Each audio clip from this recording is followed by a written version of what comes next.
బలి అయిన దేవా నిన్నే ఆరాధించు. యేసుక్రీస్తు ప్రభువును బల్లెం పెట్టి అప్పుడు పోటు పొడిచాడు. ఎందుకోసమో తెలుసా? మనం ఆయన స్వరూపంలో ఉన్నాం. ఆయన స్వరూపంలో మనం తయారు చేయబడ్డ మనకి బదులుగా ఆయన ఆ వేదనని సిలువలో అనుభవించాడు.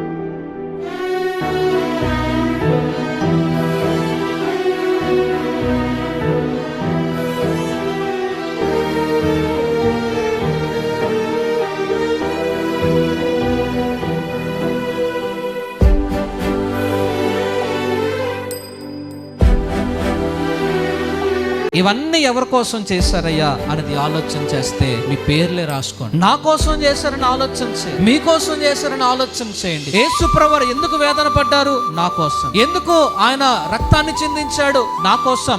ఆయన ఎందుకు కన్నీరు కార్చాడు? నా కోసం.